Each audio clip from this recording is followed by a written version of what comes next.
University of California. So it is really sort of unthinkable, these costs of these fees. Well, they call them tuition now. They used a euphemism when I was in college. They called them fees. And so everything has changed. But I think that if you look at the world at large, not only in the United States, but also in Australia, in England, in France, in Germany, there has been a general assault on public education, that the cost of education in the public universities has gone down. So the United States is sharing in, I think, a global process in which public education is being priced out of the realm of the hands of the middle classes and the working classes.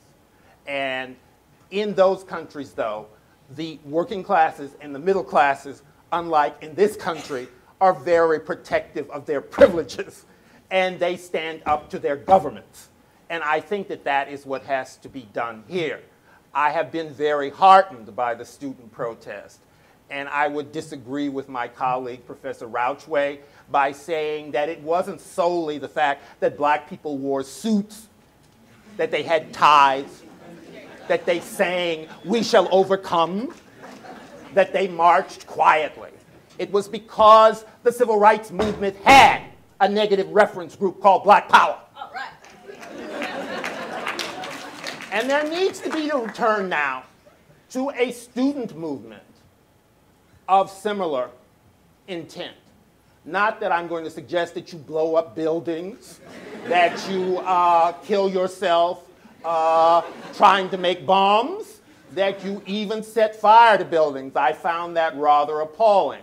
I was a graduate student at Berkeley in the 60s, and I was always amazed when the university was attacked, when it is really a weak institution compared to many of the other institutions in American society. But I will tell you this, that protest is not enough, that you also have to organize politically, that you have to place pressure on the state legislatures, on your legislators, and on the Board of Regents. That it's not enough to go and chase Chancellor Katehi around this campus. That's not going to get it. And that students demonstrated in the 60s that they were a powerful force. In France and in Germany, they brought those governments to a standstill. And I think that it is perfectly possible that we will see over the next couple of years in the United States, if the government embarks upon a broad range of austerity measures, that we will see more and more protest here in this country. Because this is, in many ways, a class war now come to the forefront out of the American dream, that everything was going to proceed happily, with unproblematically, and that we were all going to end up in some kind of Disneyland. This is not the case. And that Professor Rauchway and the other people who spoke about the economics of this, I think have revealed really basically the hidden hand here. It may talk about markets, it may talk about prosperity, but it basically means that some people are going to have to suffer so that a few can prosper. And I am opposed to that. Thank you.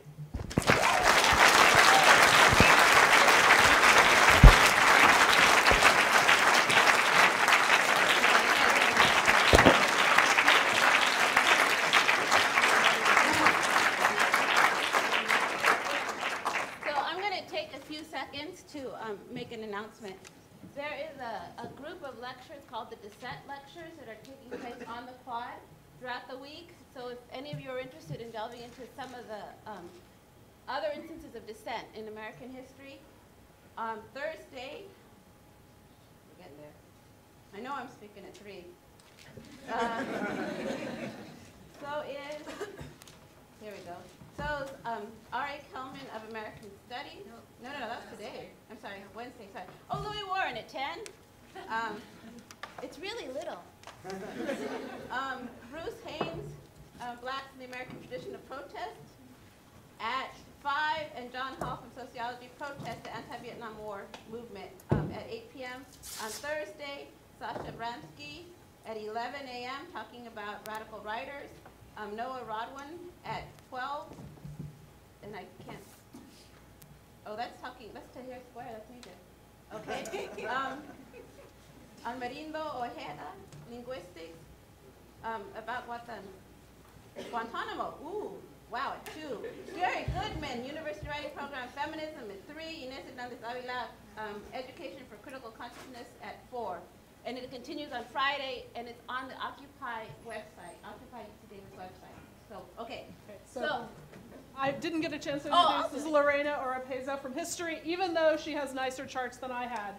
But I stole them from the web. So, wait a second, can you hear me? You need to use it for the video. Hold on, sorry. I stole them. So, because I don't know how to make them. So I have to tell you how they're wrong. This part doesn't do anything. Okay. I have 10 minutes, and I didn't time it, so I'm just going to talk really fast. I want to tell you 3 things in 10 minutes, 3 main points. I'm going to tell you more, but 3 main points. First point, there are more Californians who are Latinos than ever before. Second main point, they're not particularly well educated. Third main point, this is a disaster, not just for the Latinos, but for the state of California. Okay, so let me show you my pretty chart that I stole. And it comes from 2006. This just gives you a sense of how rapidly this population is growing nationally. And that's why 2010 has an asterisk, because it's a projection, because it's out of date. But I actually know the real number, which is not 47.8. It's bigger. It's 50.5 million Latinos in the United States. The census says Hispanic, but it's kind of the same. Okay, which means that everything here is getting bigger. I have to run back and forth. Woo! Okay, and then that means not 15.5% of 2010, but 16%. This is an extraordinary growth rate in this population. In the 1970s and 80s, it was a lot because of immigration. Now the immigrants are having children, so you have continued immigration and a birth rate. So 2 things are accounting for this. What that means is that between 2000 and 2010, the Hispanic population using census info or labels grew by 43% in the United States. The non-Hispanic white, these are very funky labels, but that means like whites who aren't Hispanic, grew by 6%. Okay, that's a big difference. It's even more dramatic in California, where Latinos are not 16% of the population, but closer to 40% of the population. Even though the change between 2000 and 2010 was not quite as dramatic as 28%. That's 14 million people. Okay, did I do point number 1? Yeah, I did, huh? Okay. Oh, no, I have another picture. Hold on. And there's too much going on. But just look on this side, because I don't know how to cut them in half either. So look at the African-American population. It's pretty small, and it's flat-lining, really. Do you see that? You see the bottom one? And it starts, the first little dot is 1960, and the last little dot is, I think it's 2010. And then, yeah, it is. Whew. The middle one, that steep rise, that's the Latino population in California. The one that's going the other way, that's the white population in California. Okay, so we're having really considerable demographic change. And I have another picture, which is a little stretched out, but oh well. What happens here is that, you see, there was a purple one, it was so pretty, but this is navy blue. All that navy blue stuff is the minority population, but what that means is that the minority panel is not the minority panel, it's the majority panel, because when you put all of the Latinos and Asians and blacks together with Asian Pacific Islanders and Native Americans, you actually have a majority-minority state, right? And that's of 2010, but it's also of 2000. Okay, now I've made my demographic point. There's a lot of us. Okay. Second point. There's not very many of us in certain places of higher education. So I'm stealing this from a UC Santa Barbara professor. Start with 100 elementary school students, and we're moving from Latino to Mexican American. Okay, she says Chicano, Chicana, and you can look through Can you see the numbers, or do I have to say them real quick? You can see them? Because I'm trying. Okay, you start with 100 elementary school students. You get 46 high school graduates. You get 8 people who actually graduate with a BA degree, because only 26 go to college. And then right here, like me, graduate with a doctoral degree, 0.2. So you don't get 1 person out of 100 Mexican Americans to get a PhD when they start the educational pipeline. This is a pipeline that just squeezes people out of it. They don't end up, you don't even get a whole person at the end. Okay. Oh no. Well, that's what happens when you steal things from the web. Although this one I stole from someone who's a professor at University of Washington, Seattle, and I'll tell you what it says. In 1975, you had, this is nationwide, Chicanos in college, 9%, okay? And then there's like this long, I don't remember all the numbers in between, but you end up, her stopped in 2007, you have 12%. So you have the passage of several decades for a 3% increase in the rate of Latinos in college nationwide. And this is heartbreaking for someone who studies the Chicano movement, brown power, at which major demand was increase in educational opportunity. It's almost no return. That's really tiny. That's when you want to not put your money in the bank, okay, or do something else with it. Okay. Oh, there it is. Look it, and I remembered right. Okay. And black, if you look here, it's black. African American, doubling percentage-wise in the universities. And then white, a substantial increase as well. Okay. Not very many of us. Specifically at Davis, a little bit better, because there is a commitment, at least in the level of writing reports, there's definitely a commitment to diversity at the UC system. Because I can go Google it, and there's so many reports. But this is actually information from the UC Davis website, and you can see an increase. So in 1997, you have 9% of the student body, and then all the way to today, 15%. I'll show you another picture that I stole. Oh, yeah. They're kind of circles still, huh? Okay, one thing I want to tell you about this series of pictures is that over time, this is today. This is a snapshot of today. And if you look at African American, it's 3%. Guess what? In 1997, it was 3%. So there's an increase in the Latino population, but there's no corresponding increase in the African American population. Okay. Second qualification is that this increase is not keeping up with that other demographic surge.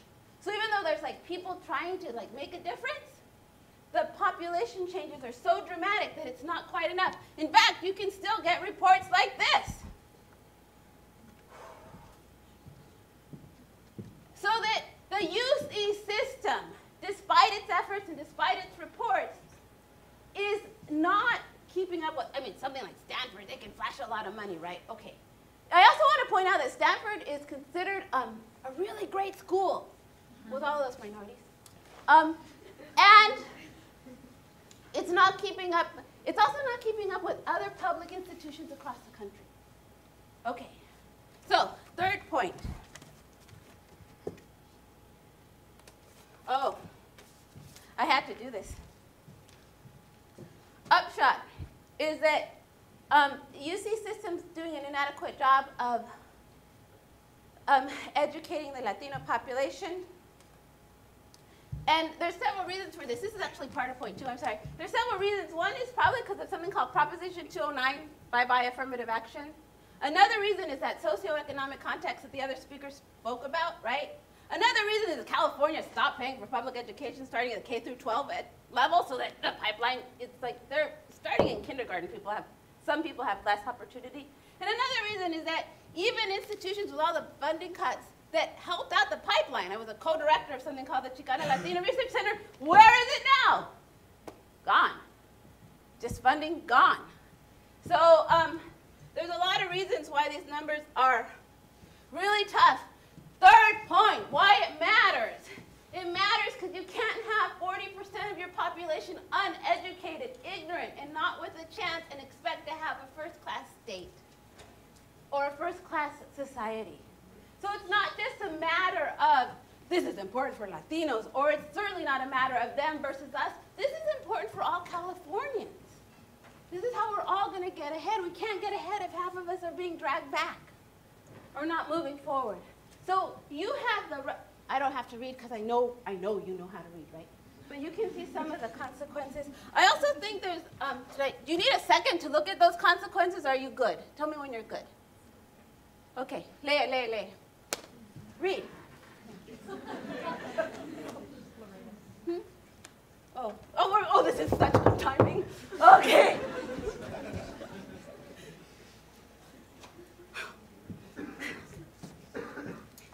Last graph. And this is my tribute to brown power and black power, okay? When all things are held equal. This is actually a forum for another teach-in, but it tells you how you have institutional privileges built in, something called institutional racism. So you hold everything equal if you look at these graphs. You actually get that one person all the way to PhD. And if that person is Hispanic or black, that person is still not going to make as much money as someone who's Asian or white. So it really comes down to what sort of institution we want, what sort of society we want. It's not a matter of them versus us. I think it's a matter of us and our future.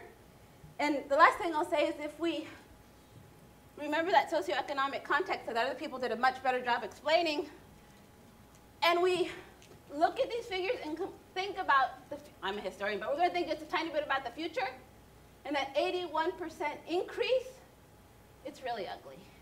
It's really ugly. This is some of the ugliness. Oh, wait a second. Aha. This is some of the ugliness that I've felt in really recent years coming through. So I think it's in our interest to make it a better state for everyone. Yeah.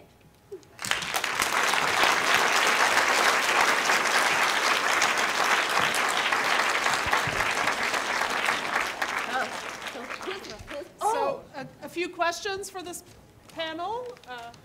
Clarence, my esteemed colleague with new hips.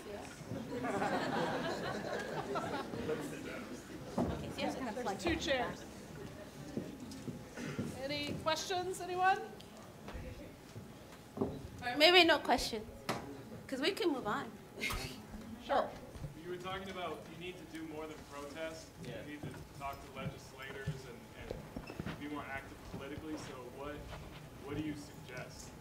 Well, I think that you get your parents to start talking to the people that represent them in Sacramento.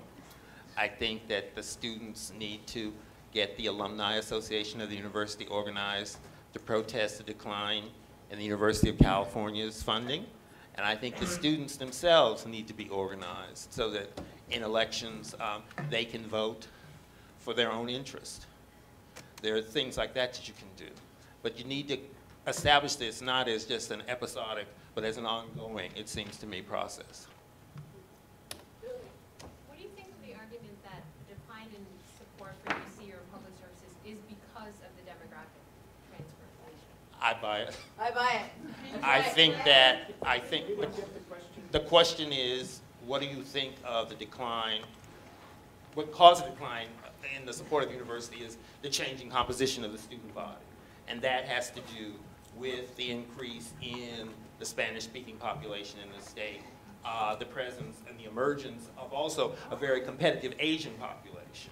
Because when I was a child, the University of California was really a white preserve.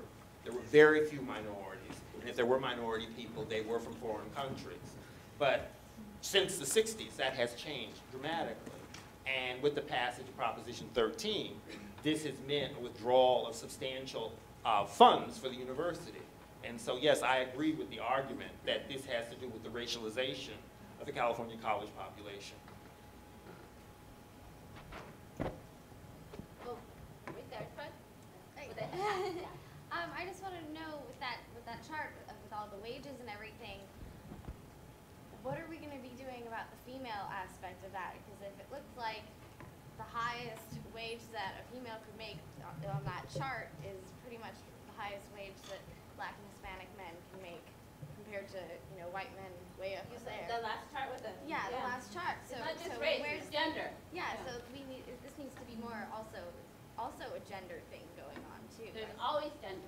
Like it just seems. And there's racism and there's patriarchy, and both are important to tackle. Yes. I was curious about the DREAM Act, and if either of you know anything about that. That just came out. We need it. Yeah, the DREAM Act is an act to for children who may have crossed when they were babies or when they were very young, to allow them to get citizenship if they've completed high school and gotten a college degree or gone into the military, because there's always that option in the United States. And it's a form of allowing citizenship for people who've been here for a very long time, since young children. Depends. I mean, there's a National DREAM Act, but there's also state versions. I want to point out that there's Lisette Cruz, who's in education, and she's done studies of students without documents at UC Davis, and there's a huge number, but if you're looking at percentages, it looks like that circular graph. The highest number of racially are Asians. So people always think of like illegal Mexican, right? I think that's the equation, but it's actually, I mean, I wish in this case, right? But no, it's an Asian population who is striving to get ahead without documents in this case too. I also heard with the DREAM Act that it'll be paying for immigrants' education almost entirely, or I have never heard that. Okay. Yeah, I've never heard that. I don't know. Yeah, it's not like it's simply a route to citizenship. It's not like a financial benefit. Yeah. From what I've heard from my friend who is an undocumented student, the California DREAM Act would make undocumented students here eligible for federal financial aid, so that might be what you're thinking of. Okay. Any other questions? Right in the middle. I have a question. I've read that people who have lower income and lower education tend to have more children, right? And I'm wondering if you look at this and you take out the race, but you just look at the education, would you see the same trends in growth? Like if because you said, for example, Latino Latinos tend to have a lower education, unfortunately, and they have a high population growth. Is that the same thing? Is that true for like low educated When you're poor looking, white people? I get it. Yeah. If you're looking like globally, if you want to lower the population rate, you educate women. That's the first thing, right? I don't know how to take it out of the graphs since I'm not super familiar with those graphs. But I do want to just point out that especially when you're talking about Latinos, you're always talking about immigration. It's changed like in the last year or two because of this latest recession, but you also have that increased way to increase the population.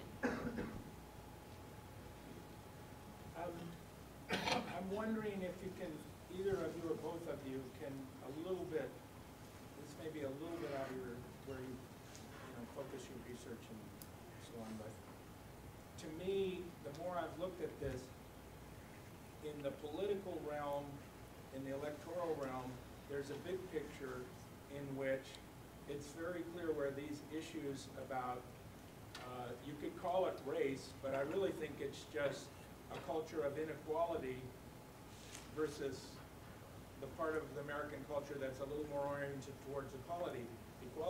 When you look at the geography of the shift, once the South was all Democrat, after the 60s, the Civil Rights Movement and some other things, there's been this massive shift to where they're now all Republicans. But those are the same areas where people are anti-illegal immigrants, a lot of these other things. And I just think there's a big cultural factor here historically in this country, which goes, all the way back to the time of the beginning of slavery, let alone the Civil War.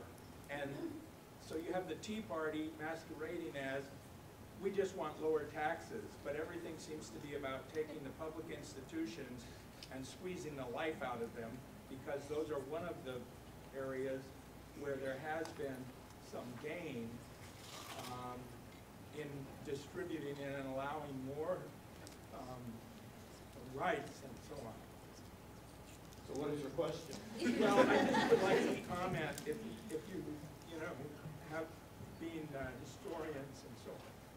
Well, I think that I wouldn't disagree with you about some of the things you said about specifically the shift in Southern politics. But I think that what you see at present is really a war also on white people, and it's time for white people to wake up.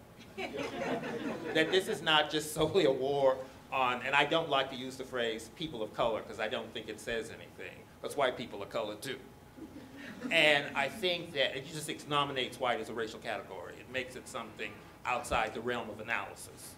I think that what you have to do is keep in mind that, the language that they're using is not specifically racialized, but it does have racial and class implications for the society. And it has those implications in the sense that it has been the case in California that the University of California was the best deal in the country for the middle class. That it was a place where generations of white Californians sent their children to school to be educated because it was cheaper than going to Harvard, Yale, Princeton, or Stanford, or USC. It is now being put in a position where it'll be a competitor, and if not a competitor, you're going to import people that will take positions that should rightly go to California high school educated students because they can pay the bill. So you do away with affirmative action, you also do away with a sort of meritocratic admission to your own state university. I think we should move to the next panel. Thank We're you. moving on.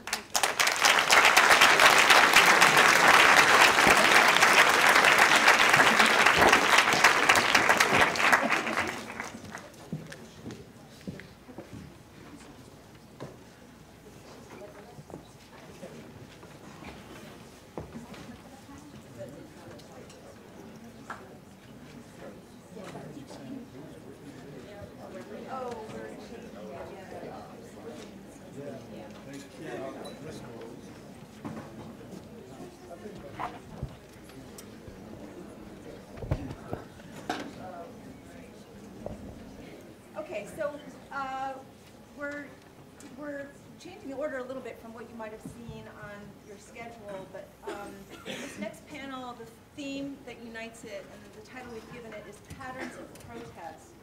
And we have Tori Langland from history, Sarah Agusto from sociology, and Nick Perrone from history, all talking about different aspects of protest and patterns of protest. This is Tori. That's right. Talking about 1968 Brazil and 2011 Davis, what we can learn by comparing the past and the present. Thank you. And can everyone hear me? No. No. I need a higher collar. This you can hear? Yeah. And if I put it here, do I look like I'm on reality TV? I have no tables. I have no charts. Very disappointing, but I do have some images to show you. My comments today come from my research on Brazil in 1968 and student protests that took place there. And I couldn't help. Can you still hear me? No. Oh. This is too much to hold on to. Let's see. Let's try this. I think there's a volume control over here. We can try to tap that. Why do you hear all the static but not me? Is that better? Yeah. All right. So my comments come from my research, and as events were unfolding on campus in the last couple of days or the last week, I couldn't help thinking about comparisons between what I studied in Brazil in 1968 and what I saw taking place here, and that gets historians very excited because we don't often get to see that, comparisons with the present.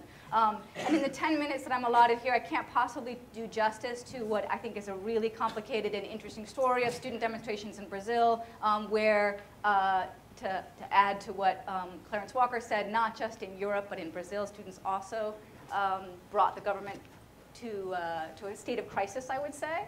But I will try to highlight just a few ways in which I saw some very interesting comparisons between Brazil then and Davis today. Obviously, this is an incredibly different context. I'm talking about a military dictatorship in Brazil that took place between 1964 and 1985. So in some ways, that might seem very, very different.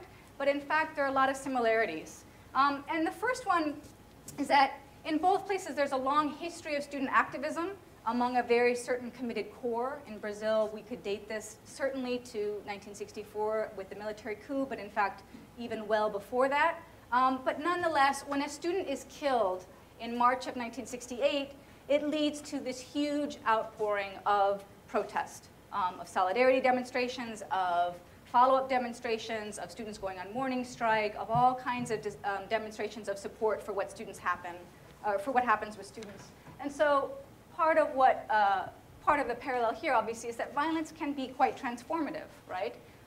It really takes what had been a small group of students demonstrating for a variety of reasons and turns it into a mass protest. And this is an image of the funeral that took place the day after the boy was killed in Rio de Janeiro, where 50,000 people actually turned out to escort his body from where it had been lying in state to a cemetery. So violence is transformative, and that seems a little bit obvious in some ways. It's transformative for observers, for people who see what happens. We see some images here from our demonstrations last week of people who were transformed by the violence that took place among students here on campus.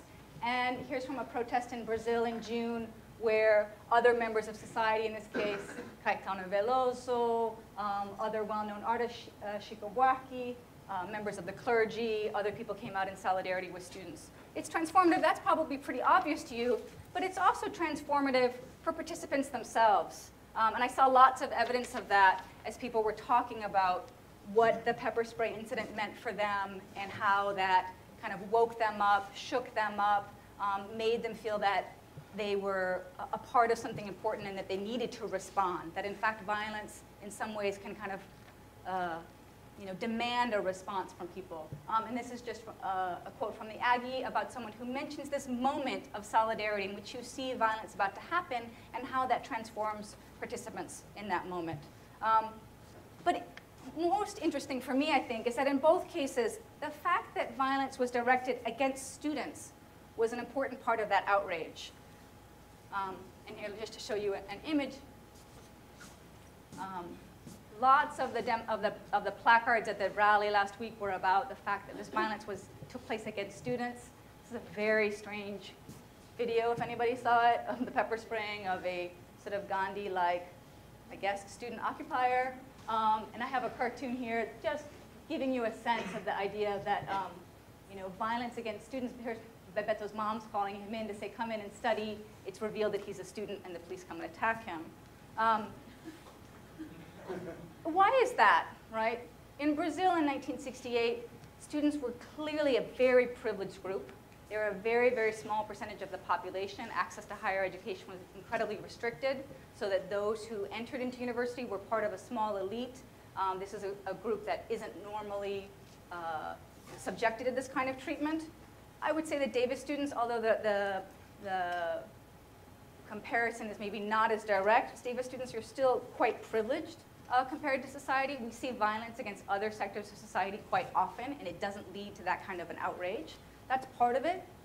But beyond this, students are often seen as a group that has special kind of claims to protest, especially to peaceful protest.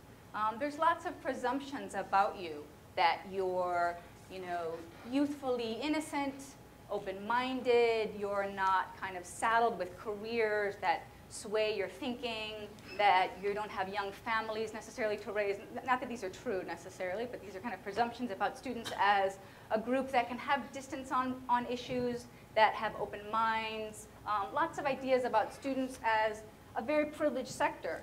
And we see some of this in language that is one of the ways that people discredit student protests, often by denying the fact or sort of downplaying the student nature of demonstrations. So these are just a few quotes from 1968 in Brazil. It's funny, I thought I'd be able to read them, but I can't crane my neck right around. Where often when there were student demonstrations, there was later official disclaimers of the fact that they were really students, right? That these demonstrations are being directed by outsiders. The second one, the rector of the Federal University of Paraná, he had a sculpture of himself on campus, and students had attacked the sculpture and lassoed it with a rope and dragged it through campus, and so he was a little unhappy with that. He said, I don't know if they're students or not, but they're positively bandits and savages.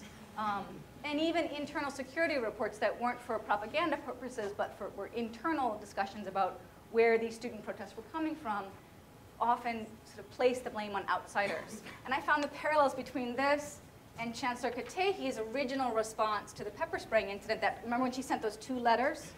This first one if you look at it, look at where she talks about students, right?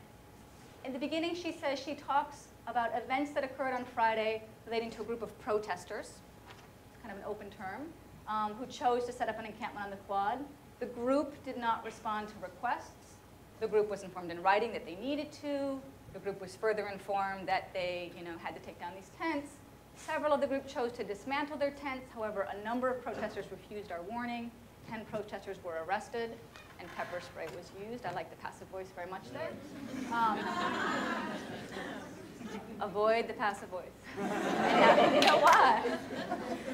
We were aware that some of those involved in the recent demonstrations on campus were not members of the UC Davis community. She doesn't have specifics here, but it's a way of targeting. This is not necessarily a student demonstration.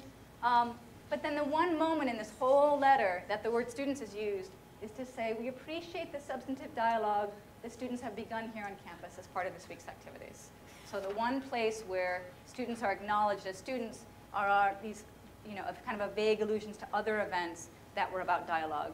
But the ones that were controversial was a group of protesters. And I see this, that sort of struck me right away as a very clear comparison. But let me point out that these same characteristics that are sometimes used to legitimate student protests as something that makes you seen as authentic demonstrators can also be used to delegitimate student protests as well. That as much as students are seen as kind of open-minded and ingenuous in some ways, can also be seen as too emotional, too irrational. You should get over it.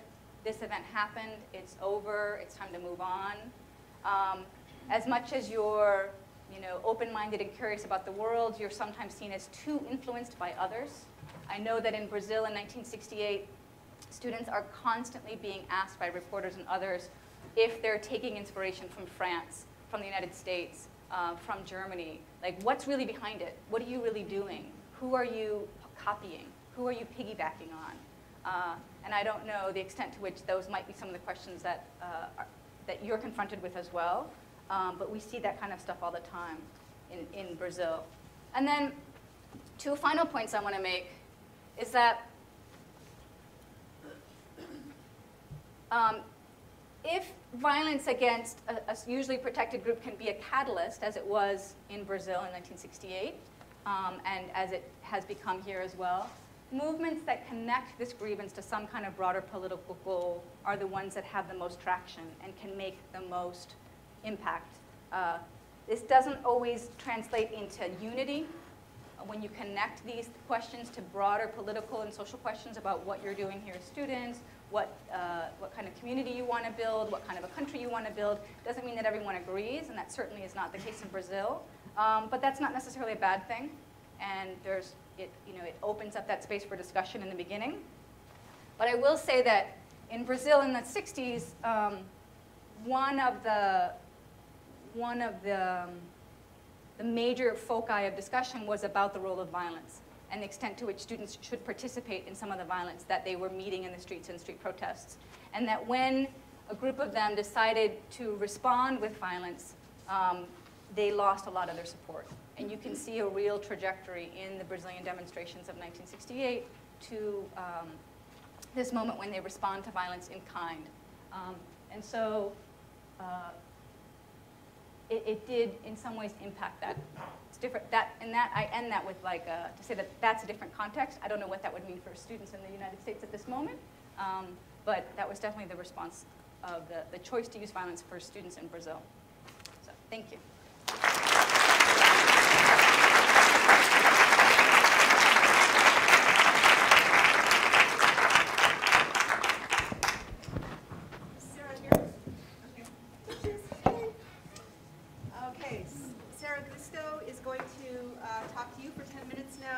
The title of her presentation is The UC Student Movement Meets the Occupy Wall Street Movement.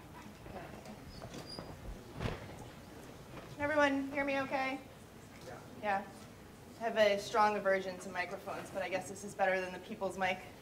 Here all night. So I'm a grad student in sociology, and I've been organizing against the privatization of the university and the resulting budget cuts and fee increases for a couple of years now. I studied this movement as well, and I'm writing my dissertation on the UC student movement, and I've also been active in the occupation movement. I've spent a lot of time at Occupy Davis in Central Park. I've also spent a little bit of time down at Occupy Oakland and Occupy San Francisco, and now I'm involved in our very own occupation here on the quad at UC Davis. So I'm going to talk a little bit today about the connections between the occupation movement and the student movement at UCs and how these two movements have really kind of come together in some interesting ways in the past few weeks. So I think that the student movement has really paved the way for Occupy Wall Street in the sense that it's played a really important role in making occupation a more common tactic and a common strategy. So occupation has been a popular tactic in the contemporary student movement, or student movements all over the world. Over the past few years, there have been a lot of occupations within the UC and the CSU systems, as well as in New York, the UK, Puerto Rico, and Spain, just to name a few. Occupation was also a prominent aspect of many of the movements in the Arab Spring, in which students played a very vital and important role. And now we're seeing occupations popping up all over the country and all across the world. I think that the student movement helped to inspire a lot of this. I remember way back in 2009, one of the first actions that I helped to organize here on the UC Davis campus was actually a tent city in the quad. So the occupation that's out there right now is not the first time we've had an occupation of the quad here at UC Davis.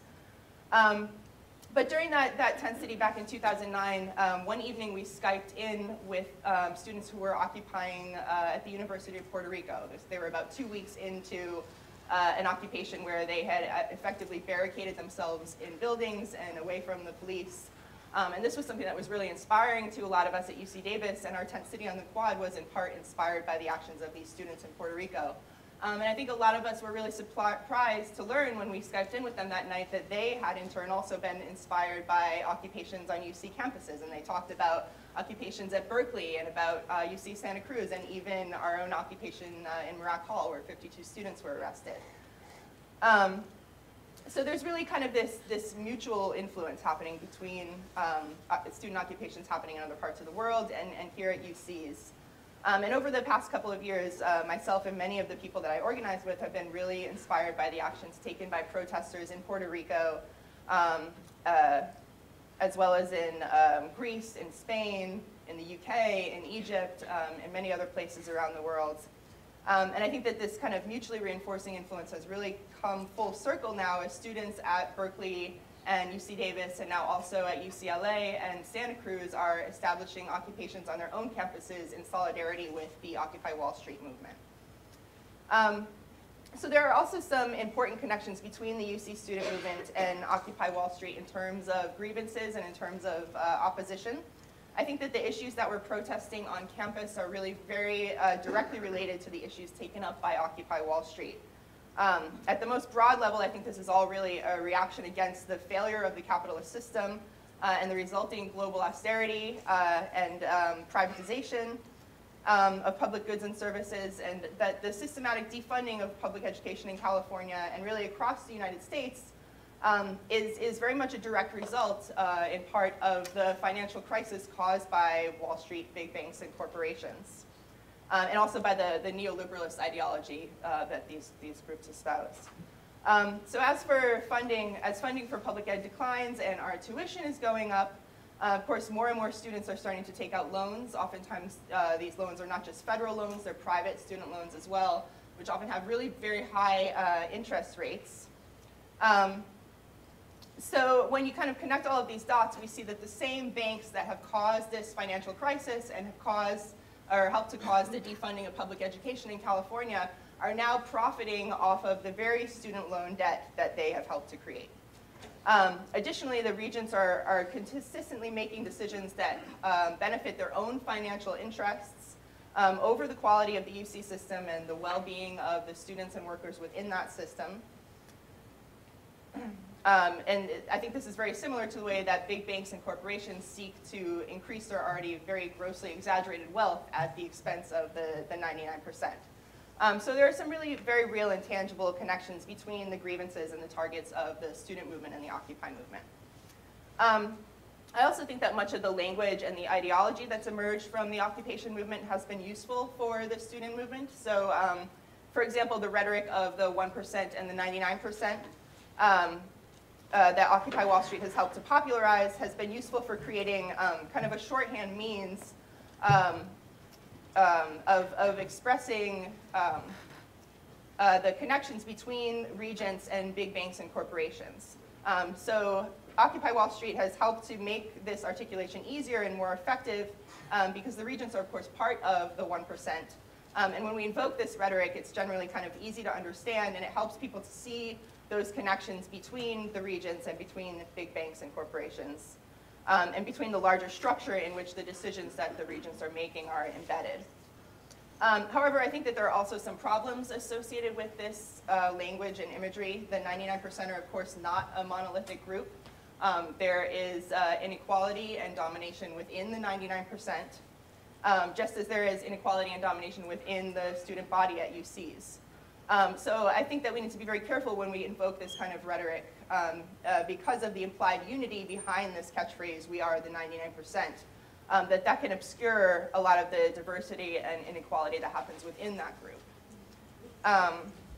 Likewise, I also want to note that the very term occupation is really kind of problematic and divisive, I think, because this word has a very different and very negative meaning for a lot of non-white people than it does for middle-class white activists like myself. I think there are also some interesting commonalities between the UC student movement and the occupation movement in terms of organizational preferences. So for me, one of the most interesting aspects of the student movement is the way that it's organized. Unlike a lot of kind of classic examples of contemporary American social movements like the civil rights movement or the anti-war movement, the student movement is really diffuse, it's decentralized, it's non-hierarchical. So there are no formal organizations or official leaders. And these new organizational forms are motivated, I think, at least in part, by a desire to create more equality within the movement and to ensure that everyone has a voice and that everyone feels included in decision-making through these kind of direct democratic processes. The occupation movement shares these organizational practices and the ideology behind it as well, right? So Occupy Wall Street is a self-described leaderless resistance movement, and it's organized largely through general assemblies. A lot of people in this room indicated that they were at the General Assembly last week that happened here at UC Davis, and I think that that's been another really significant influence of the Occupy Wall Street movement on the student movement here at UCs. So for those of you who don't know, the General Assembly is a decision-making body that's used by Occupy Wall Street and other occupations. And again, it's designed to allow everyone to participate in the decision-making process and to voice opinions and ideas and concerns.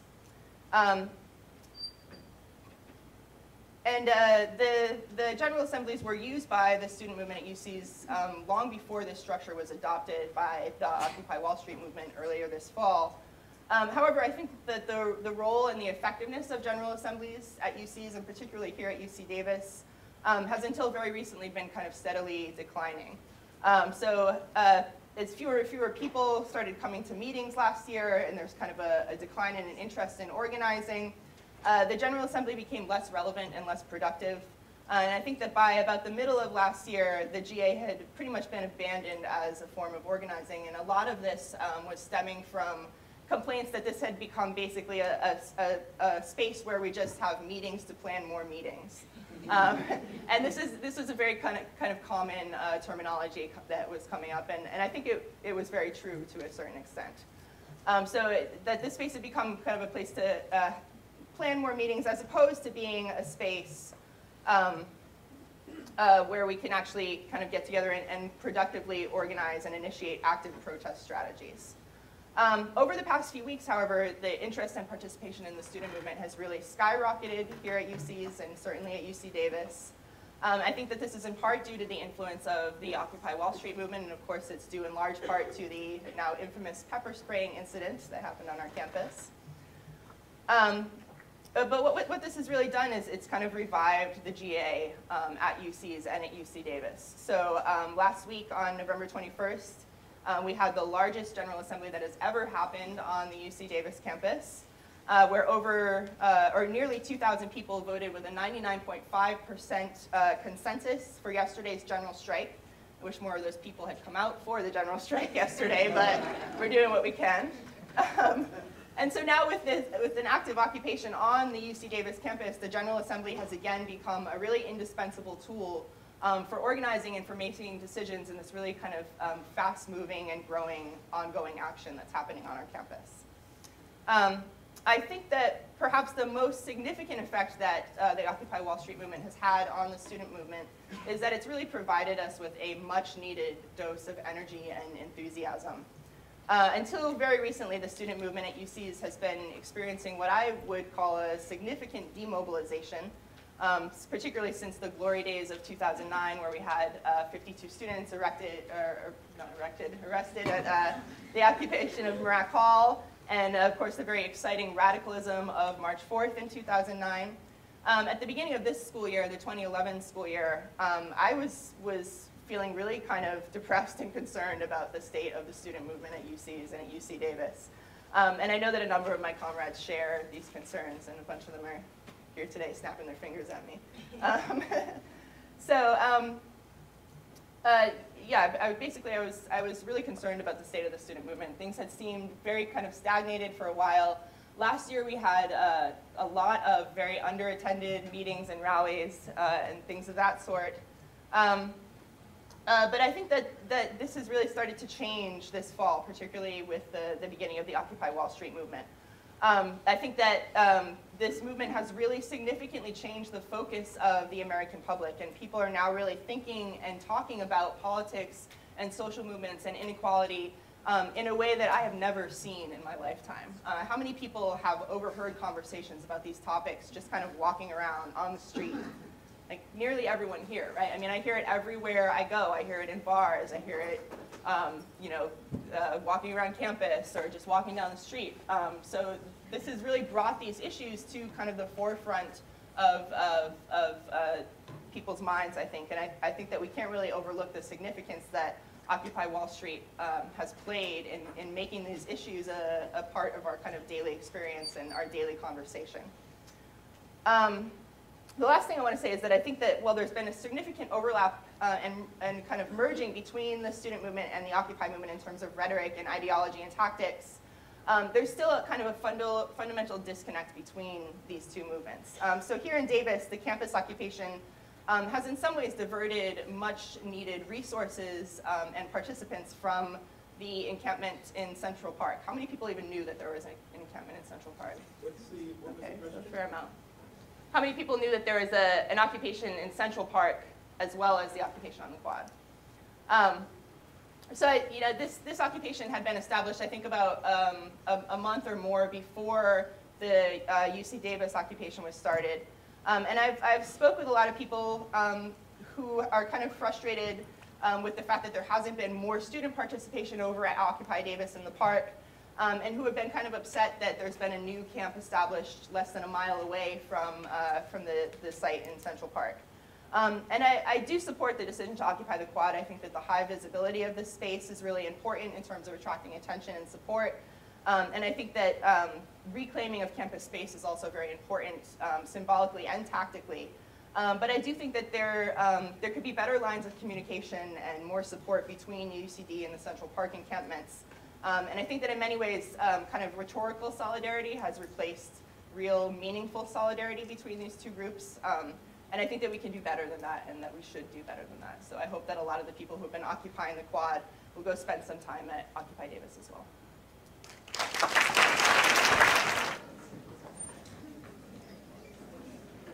Okay, so I'm gonna talk a little bit about the role of unions in these Occupy movements, both here on campus and more broadly.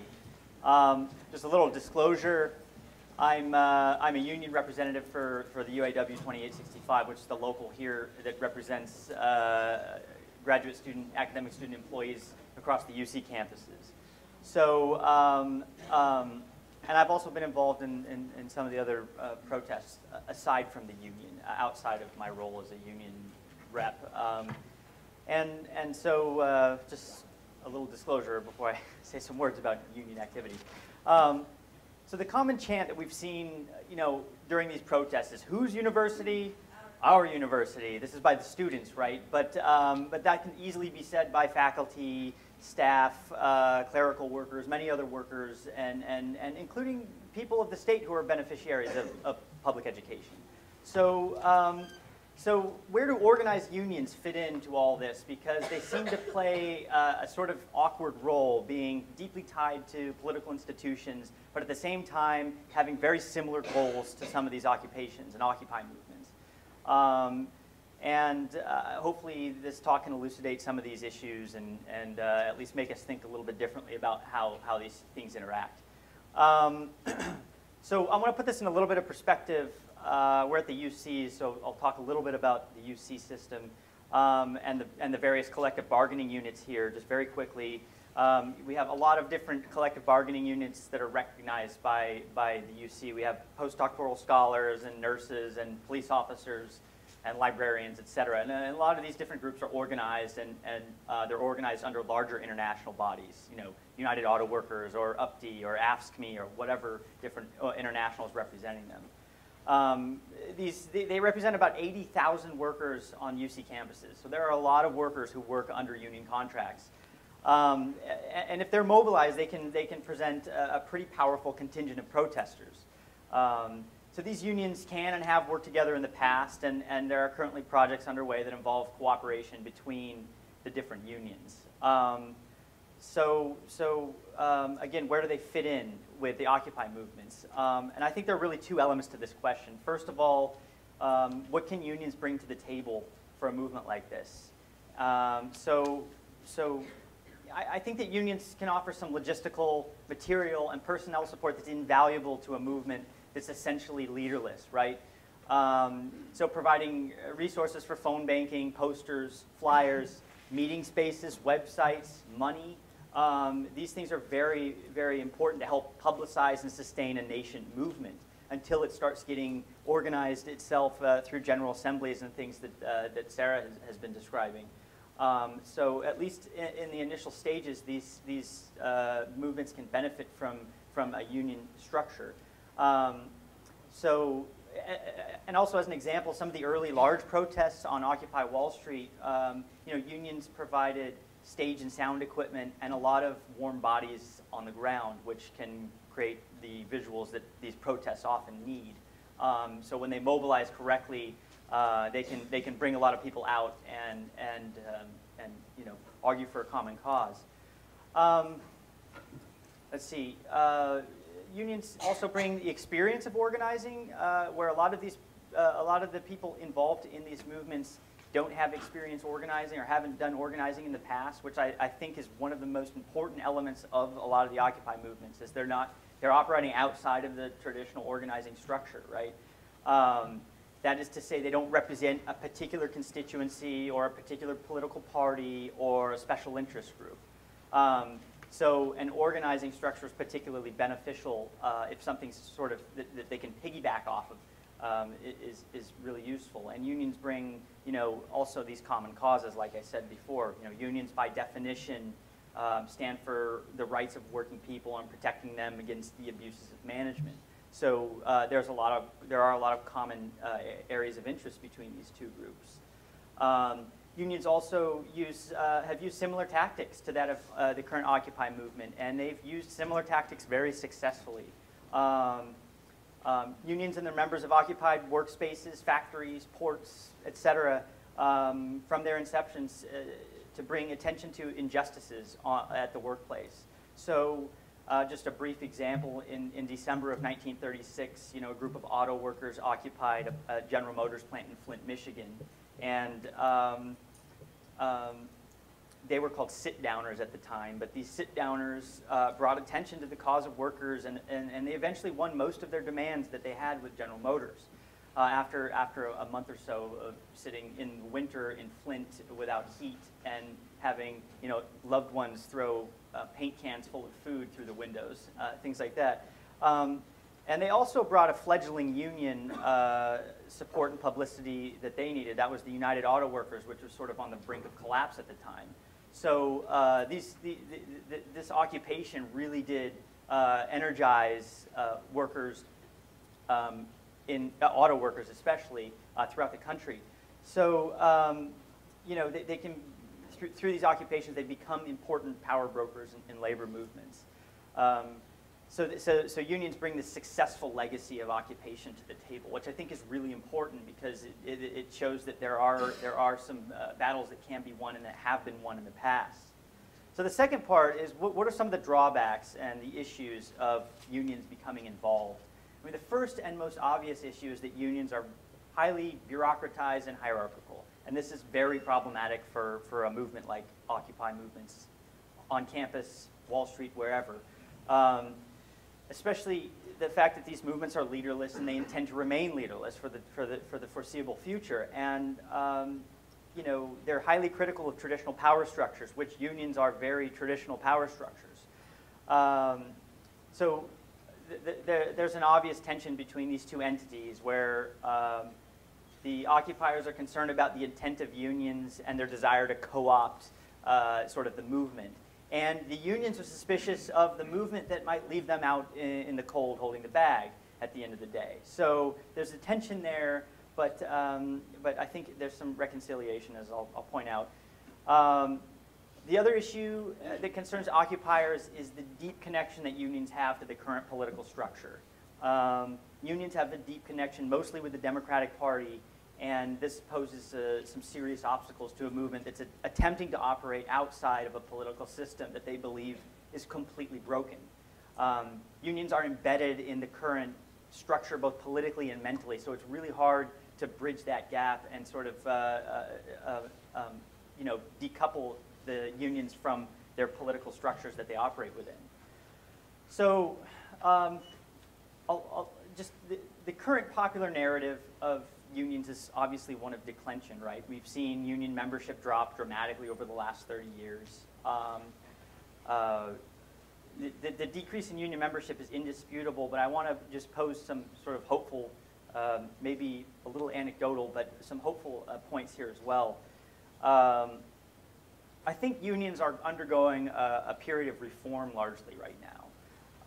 And I'm going to use the UAW and the local that I'm a member of as an example. The 2865, so we represent some 12,000 academic student employees across the UCs. It's the largest graduate student union in the country. And this local has always been closely tied to party politics since its inception in 1999. They've been doing something, donating something on the order of $2 million annually to the California Democratic Party. The president of the local was the chair of the Democratic Party in his county. But over the past 2 years, this has become a serious area of contention for members. And in the last union election, just last year, the entire executive board was replaced by a new contingent, a new faction that called themselves the Academic Workers for a Democratic Union. Now, this faction was determined to refocus the union and decentralize the leadership structure, okay? So money is no longer being handed over to the Democratic Party arbitrarily. Instead, funds have been diverted to supporting actions and organizations that are determined to work outside of the system, outside of the political system. So for instance, there's a group called Refund California that our local is sort of heading. And this is a movement that's pushing for tax reform, including the elimination of Prop 13, something that our previous union leaders would have called way too radical. And this is, it's a coalition of unions and community organizations that's led by the UAW, by this local, and it's a very confrontational movement. It seeks change in Sacramento and in Washington through popular involvement, as well as political coercion and not simply political cooperation with the Democratic Party, as has happened in the past. So, you know, this is just one example of many locals moving in this direction. We can talk about other examples in the nurses' unions and in AFSCME and in all kinds of other unions across the country where these sorts of reforms are happening. So I would argue that these reformed unions appear to be much more involved in the Occupy movements, and I believe that their perspective on how to make substantive change outside of the political system is one of the main common elements that these two groups have. And I would also like to say that unions in the current Occupy movement that we see, they have similar goals and they can benefit from each other in many different ways. First of all, the Occupy movements have to recognize that unions have a strong legacy of supporting workers and fighting against economic injustices. Unions also have a legacy of organizing working people and bringing important issues to the forefront through occupations. But unions and union leaders have to recognize that there's a suspicion of union involvement amongst these occupiers, especially because of the union's deep ties to the political structure. So unions can also learn from new organizing tactics and changing dynamics of political discontent that these Occupy movements have really brought to the fore. So I think these are some interesting things and interesting ways to think about the traditional power structure of unions and how that might be changing, and how these Occupy movements can benefit from something that's a little bit more structured and integrating some of these elements into both parties, both areas. So, thank you.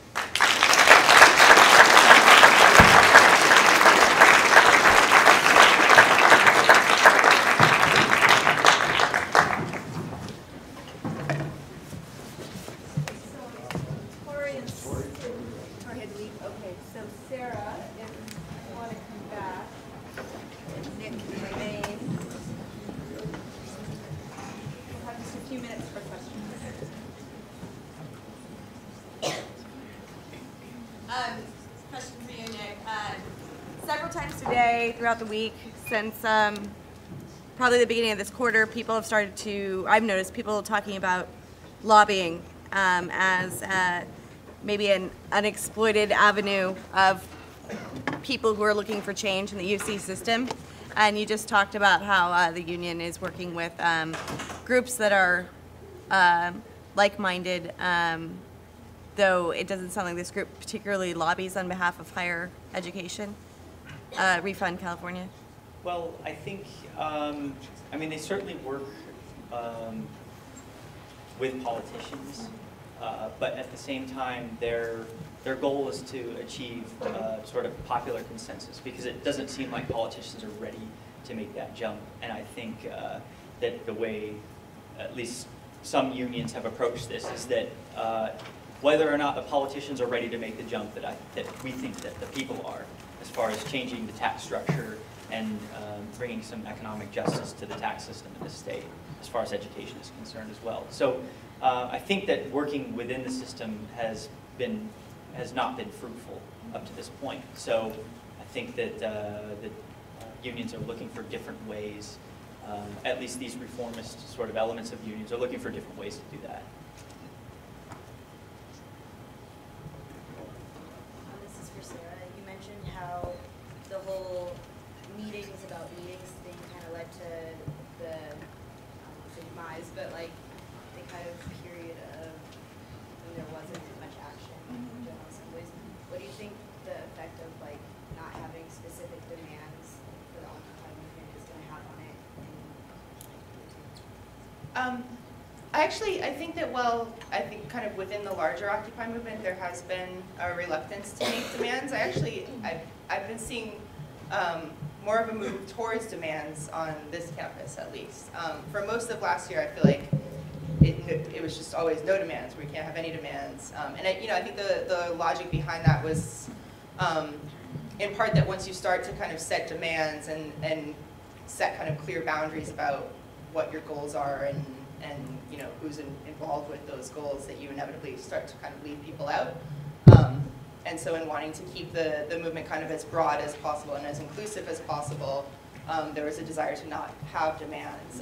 But just last night, there was a GA at Dutton Hall where we voted to occupy Dutton Hall for 2 weeks with 3 demands: that Kategi resign, that there are no more fee increases, and does anybody remember what the third one was?